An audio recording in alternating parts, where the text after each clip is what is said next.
नमस्कार दोस्तों, मैं राहुल सिंह राजावत स्वागत करता हूं आपका मेरे यूट्यूब चैनल पर। दोस्तों, जैसे कि हम एसएससी जीडी के 2024 के प्रीवियस ईयर मैथ के क्वेश्चन कर रहे हैं, है ना। तो उसी किस क्रम में ये हमारा 21 तारीख का पेपर है शायद शिफ्ट फर्स्ट का, वो मैं डाल दूंगा इसमें कौन सा पेपर है ये, है ना। देखिए दोस्त, हमारा जो सबसे पहला पर्पस ये रहेगा कि क्वेश्चन को सबसे जल्दी कैसे कर सकते हैं, है ना। क्योंकि आप भी जानते हैं कि 60 मिनट के अंदर 80 क्वेश्चन करने हैं, तो मैथ बहुत जल्दी जल्दी मैथ और रीजनिंग बहुत जल्दी खत्म करना है, ठीक है ना। तो जो मेन फोकस रहेगा वो रहेगा स्पीड पर, ठीक है। चलिए, देखा है पी और क्यू मिलकर किसी काम को 30 दिन में कर सकते हैं। लिख दो 30, पी क्यू लिखने की जरूरत नहीं है। क्यू आर प्लस 37.5 दिन में 37.5 को अगर मैं 75/2 लिख दूँ, आपको कोई दिक्कत? आप सर कोई दिक्कत नहीं है, ठीक है। और बोला है कि आर और पी कितने दिनों में करते हैं? 150 दिनों में करते हैं। एलसीएम लेंगे तो कितना आ जाएगा दोस्त? 30, 75, 150 का एलसीएम आ जाएगा आपका 150 ही ले लो, एलसीएम की दिक्कत है ना। पाँच पाँच बार, ये 2 बार 4 आ गया, और ये आ जाएगा आपका 1, ठीक है। अब देखो, ये जो 5, 4, 9 और 1, 10, ये क्षमता है in twice of P plus Q plus R की, है ना। क्योंकि दो बार दो बार पी आया होगा, 2 बार क्यू आया होगा, 2 बार आर आया होगा, तो आगे 10। अगर P plus Q plus R की क्षमता निकालेंगे, आएगी 5। बोला कि तीनों एक साथ काम करते हुए इस काम को कितने दिनों में पूरा कर सकते हैं? तो 5 या 15, 30 आंसर, ठीक है। चलिए, नेक्स्ट क्वेश्चन है। बोला है कि 22 शिक्षकों का औसत 64 वर्ष है। उस समूह में एक नए शिक्षक को शामिल किया जाता है तो वो औसत 1 वर्ष बढ़ जाता है। अच्छा, ये बताओ, 1 वर्ष बढ़ेगा तो ये 22 पहले से ही थे, एक और बढ़ेगा, तो मतलब 23 लोगों पे एक एक बटा होगा बराबर। तो जब 23 लोगों पे एक एक बटा, मतलब जो शिक्षक आए वो कितना एक्स्ट्रा वजन लेके आए? 23। और पहले कितना था? 64, 4, 3, 7, 7, 2, 6, 2, 8, 87 हज़ार। यानी जो जो टीचर थे उनकी आयु कितनी थी? 87 साल, ठीक है। नेक्स्ट क्वेश्चन की बात करूँ, like find the height of a triangle whose base is 5/7 of its height and whose area is 18.207। देखो, उसने बोला है कि जो एक ट्रायंगल है उसकी जो हाइट है, देखो उसकी जो हाइट है वो, उसका जो बेस है, सॉरी, उसका जो बेस है वो क्या है? बेस तो है 5/7 है हाइट का। अगर हाइट 7 मान लो तो बेस कितना आ गया? 5x। मैं x मान लेता हूँ दोनों को। अब देखो, और बोला है कि उनका एरिया कितना दिया गया है? 18.207। इस क्वेश्चन ध्यान से समझ लेना। अब देखो, मैं जानता हूँ एरिया निकालने का फॉर्मूला होता है 1/2 इंटू बेस इंटू हाइट। तो बेस कितना है? 5x, और हाइट कितनी है? 7x, ठीक है। और ये कितने के बराबर देगा? 18.207 के। अच्छा, मुझे एक चीज़ बताओ, आपसे पूछा क्या है? हाइट। और हाइट क्या है? 7x, मतलब 7 का मल्टीपल रहा होगा। तो 7 का मल्टीपल एक तो ये है, ये तो मेरा आंसर नहीं होना चाहिए, और ये भी मेरा आंसर नहीं होगा। 2 7 के मल्टीपल हैं। तो मैं एक बताओ, अगर मैं इसको डिवाइड कर दूँ 7 से, तो वो एक्स से निकल के आ जाएगा। क्योंकि देखो, एक बात बताओ, कुछ भी एक्स कोई ना कोई वैल्यू रहेगी, और उसमें 7 से मल्टीप्लाई किया होगा, तब वो क्या निकल के आएगी? हाइट निकल के आएगी। अगर मैं इसमें 7 से डिवाइड कर दूँ, 7 से डिवाइड कर दूँ, तो एक्स की वैल्यू होगी कि नहीं होगी? सर बिल्कुल सही बात है। तो इसको मैं सोल्व करूँगा तो 7 एकम 7 और 7 दूनी 14, 1.02 कितना आ जाएगा? 1.02, ठीक है कि नहीं। और इसको सोल्व करूँगा तो 7 दूनी 14 और 7 एकम 7, 2.1, ठीक है कि नहीं। अच्छा, सॉल्व करते हैं। मैं यहाँ से इसको काटता हूँ तो 7 से कटेगा ये, 7 दूनी 14, 7 छंग 42, 0, 7 एकम 7, ठीक है। हो जाएगा x², और ये 5 नीचे जाएगा तो ये 5/2। इसको करेंगे तो 2 एकम 2, 2 एकम 2, 0, 2 छक 12, 2 1 2 दूनी 4, 1 5, है ना। और ये कितना आ जाएगा यहाँ से? एक सेकेंड, कितना कुछ गलत कर दिया क्या मैंने? 7 से काटेंगे, 7 दूनी 14, 4 बचेंगे, 7 छंग 42, 0, 7 एकम 7, ठीक है। अब 5 गया नीचे। अब देख लो, अब क्या कर सकते हैं इसमें? कुछ गलत कर दिया क्या? ठीक है, अब यहाँ से काट देंगे, नीचे से 5 से काटेंगे तो देखो कितना आएगा? 5 एकम 5, 0, 5 चौका 20, और पॉइंट ये जाएगा 5 चौका 20। तो कितना आ रहा है लास्ट में? 4 आ रहा है। अच्छा बताओ, किसके यूनिट डिजिट किसके यूनिट डिजिट का स्क्वायर करने पर 4 आता है? तो आप बोलो सर 2 का यूनिट डिजिट जो भी होगा उसका स्क्वायर करेंगे तो कितना आएगा? 4। तो इस 4 डिजिट से मुझे हिंट तक मिल सकती है, क्योंकि ये 2 रहा होगा 0.2, इसी का स्क्वायर करूंगा तभी तो 4 आएगा। क्योंकि 2.1 का स्क्वायर करूंगा तो 4 आ सकता है क्या? सर नहीं आएगा। तो यानी मेरा ऑप्शन नंबर ए जो है मेरा करेक्ट आंसर हो जाएगा, है ना। ये क्वेश्चन थोड़ा सा अच्छा था, तो इस पर थोड़ा सा ध्यान देना, है ना। चलो इस क्वेश्चन पे आ जाओ। तो देखो, इन दो को सॉल्व करेंगे तो 25 25 दूनी 50, 27 दूनी 54, कितना आ गया? 54। एक सेकंड में यार गलत कर रहा हूँ, इसको यहाँ नहीं करते, एक सेकंड रुकना भाई, है ना। देखो, यहीं लग देता हूँ इसको। तो ये आ जाएगा 27 दूनी 54, तो इसको 54 सॉल्व करना है। 54 मल्टीप्लाई 5, जब 15 में से 4 जाएंगे कितना बचेगा 5 प्लस, अब इसको करने 25 दिए 75, 25 दूनी 50, ठीक है। 5 चौक 20, हंसलाई 2, 5 चौक 55 25 और 2 27, 270 प्लस 32, तो 270 प्लस 32 कितना होगा, ये 32 जोड़ना पड़ेगा ना इसमें, तो 302 मेरा आंसर हो जाएगा, ठीक है कि नहीं। जो सिंपल क्वेश्चन है उसमें ज़्यादा टाइम लगाएंगे नहीं अपन, ठीक है। अब देखो ये तो क्वेश्चन बहुत सिंपल है, क्यों 4 और 2 कितना होता है 6.6 बार आ जाएगा। अब जिसके ऊपर बार नहीं होता आप जानते हो उसको क्या, अपने उसको ले सकते हैं 6 प्लस 6 के ऊपर बार, और जिसके ऊपर बार होता है उसके नीचे क्या उतनी क्या लगा देते हैं 9, जितने नंबर के ऊपर बार होता है।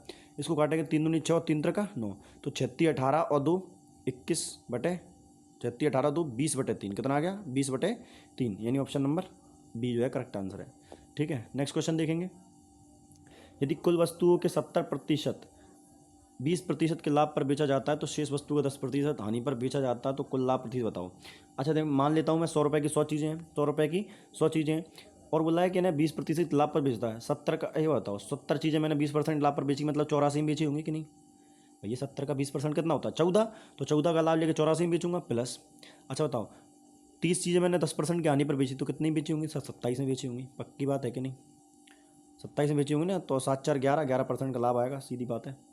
क्योंकि आप जानते हो 111 हो रहा है इन दोनों का जोड़, 100 की चीज़ थी 111 में बेचा तो 11% लाभ होगा, ठीक है कि नहीं। नेक्स्ट क्वेश्चन देखेंगे,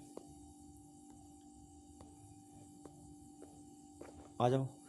देखो इसका स्क्वायर करेंगे तो 25, और नीचे कितने आ जाएंगे, ये आ जाएगा 0.1 है ना, तो 0.2 अक्षर बाद पॉइंट आ जाएगा प्लस। इसका स्क्वायर करेंगे तो 25 और 4 अक्षर बाद पॉइंट, तो लिखेंगे 0.025, 0.025 पॉइंट, ये आएगा ना। 5 का स्क्वायर 25 और 4 अक्षर बाद पॉइंट, ठीक है। इनको जोड़ देंगे भाई तो कितना आएगा 0.25 25, 0.25 यानी ऑप्शन नंबर ए जो है करेक्ट आंसर हो जाएगा, ठीक है। चलिए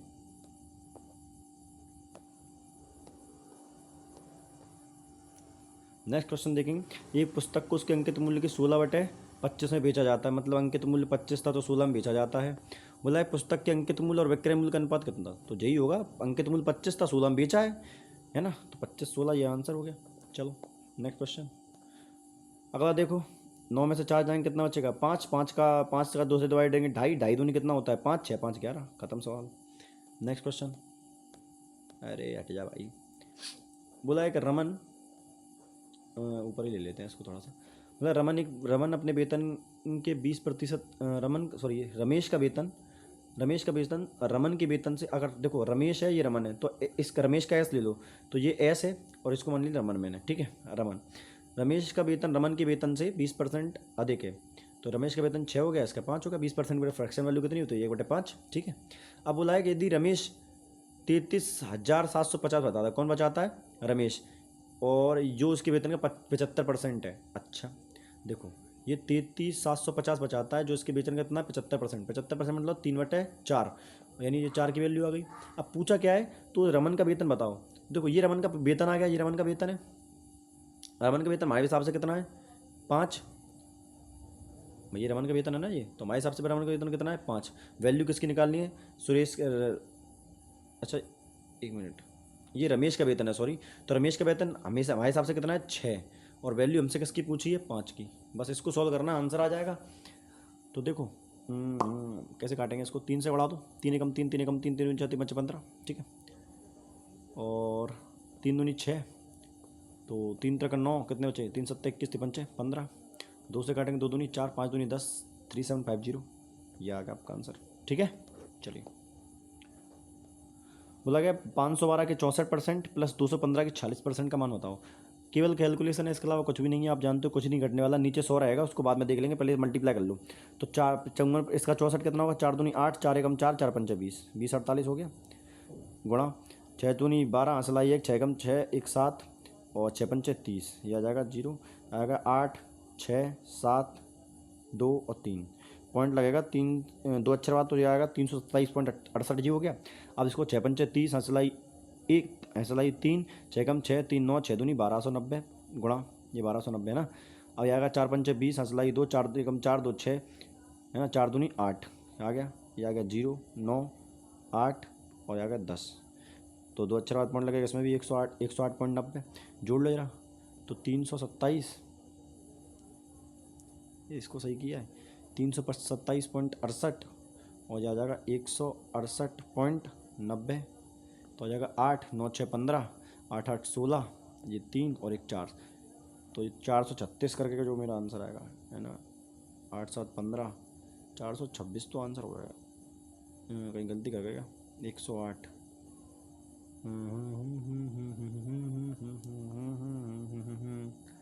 426.8 मेरा आंसर होना चाहिए यार, क्या होगा 426.8।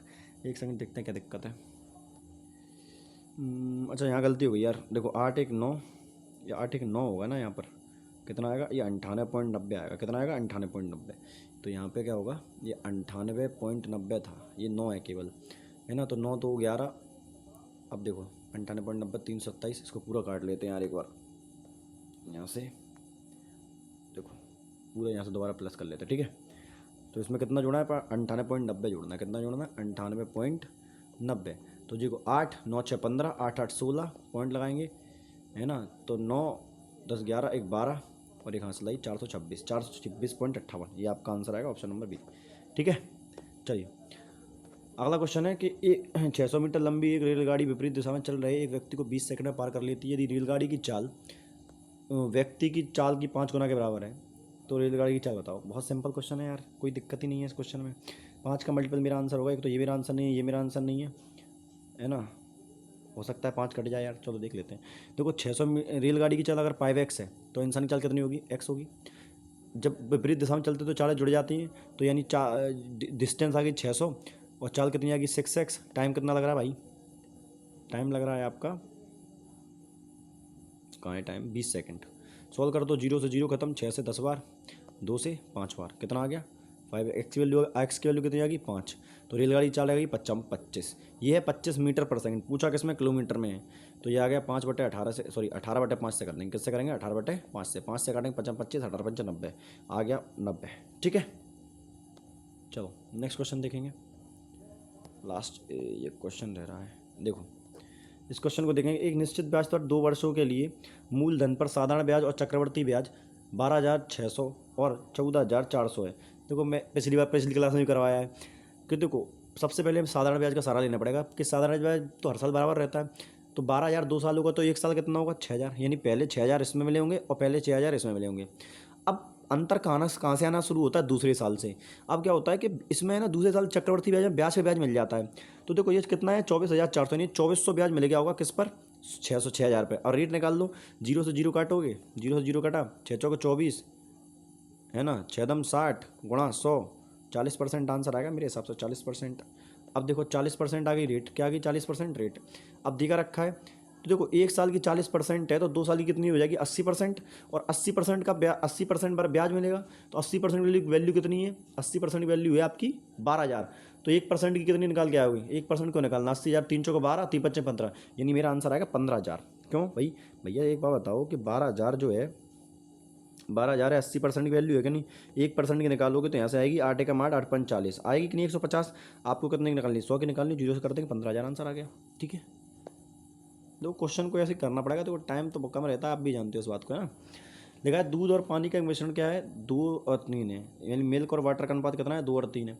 जब इसमें दूध मिलाया जाता है ना, तो इसका अनुपात क्या होता है 2:3, यानी पानी इस तरह याद रखना, पानी पहले भी जितना था पानी उतने बाद में उतना रहेगा, तो रेशियो में कितना अंतर आया है, तो देखो पहले पानी तो दोनों जगह क्या है सेम, तो कोई दिक्कत ही नहीं है, तो दूध पहले 2 था अब 10 हो गया, कितना मिलाया 8, पूछ क्या रहा है, तो प्रारंभिक मिश्रण के प्रतिशत के रूप में कितना दूध मिलाया गया। अच्छा प्रारंभिक मिश्रण कितना था, हमारे हिसाब से 5 था, उसके हिसाब से दूध कितना मिलाया गया, तो 2 कर दो, 20 20 8 16 160%, यानी ऑप्शन नंबर डी। आइए अगला क्वेश्चन देखें। बोला गया एक वस्तु का विक्रय मूल्य 690 है, यदि 35% छूट के बाद इसे दी जाती है तो वस्तु का अंकित मूल्य कितना है, 5 7 35, 13 की छूट पर दी गई, तो 13 से 130, तो पूछा क्या है 20 की वैल्यू पूछी, 2600 आंसर है, खत्म, ठीक है। देखा अरविंद कैन डू एक वर्क इन 20 डेज, बख्शी कितना करता है 22 दिनों में करता है, तो देखो एलसीएम ले लो तो 220 आ जाएगा, है ना, 220 से जाएगा 11 बार, अरविंद की आ जाएगी 11 और बख्शी की आ जाएगी कितनी, बख्शी की आ जाएगी 10, है ना। अब बोला if they work together in 5 days, तो 5 दिनों तक काम करते हैं, 21 क्षमता, दोनों की क्षमता कितनी हुई 21 क्षमता से 5 दिन तक काम करेंगे 105 बचेगा काम, 105 काम हो जाएगा तो बचेगा कितना भैया, बच जाएगा आपका 215 काम बचेगा मेरे हिसाब से, 215 बचेगा बिल्कुल, 115 सॉरी, कितना बचेगा 115। तो पूछ क्या रहा है कि रेशियो बताइए जो लेफ्ट काम है, तो 115 बचा कितने पे, 220 पे, इसका रेशियो निकालना था।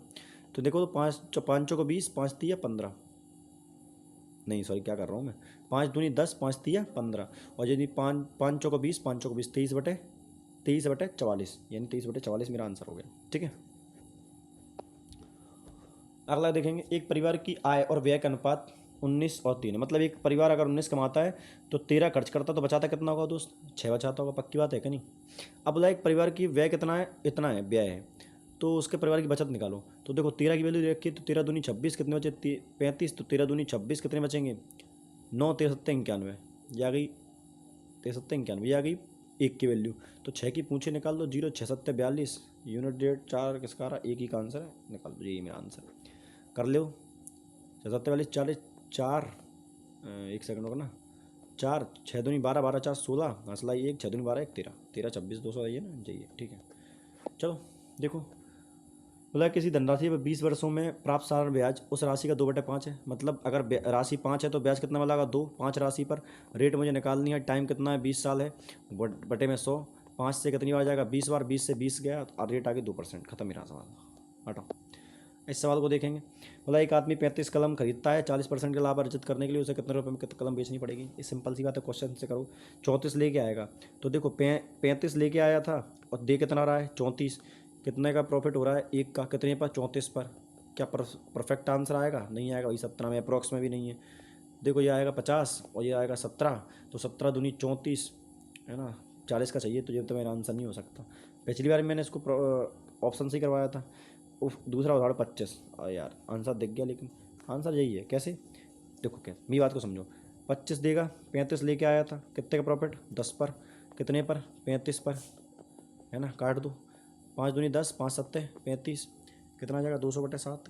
1 मिनट रुक जाओ, हाँ 25 लेके आया, 25 दे रहा है, तो प्रॉफिट तो कम वाले पे होना, सॉरी, तो 25 से प्रॉफिट हो रहा है 10 का, यहाँ आएगा नीचे 25, तो 25 से काटेंगे 25 चौका 100, ये आ गया 40%, कितना आ गया 40%। सेटिस्फाई कर रहा है तो 40% मेरा आंसर आ गया, वो सॉरी आंसर मेरा 25 कलम आएगा, तो 25 कलम उसको देनी पड़ेंगी। ठीक है, चलो देखो अगला क्वेश्चन। बोला गया 35 कर्मचारियों का औसत के है, के रुपये है, प्रबंधक की आय शामिल कर ली जाए तो औसत 19,200 हो सकता है, और यदि प्रबंधक का वो कितना है 54,000। मिक्सर एलिगेशन का क्वेश्चन है कि 35 कर्मचारियों का औसत कितना था भैया, के है, ठीक है, और प्रबंधक, और इन दोनों प्रबंधक और कर्मचारियों का टोटल जो दोनों का जो औसत है वो 19,000 है, और बोला केवल प्रबंधक का जो औसत है वो कितना है 54,000 है।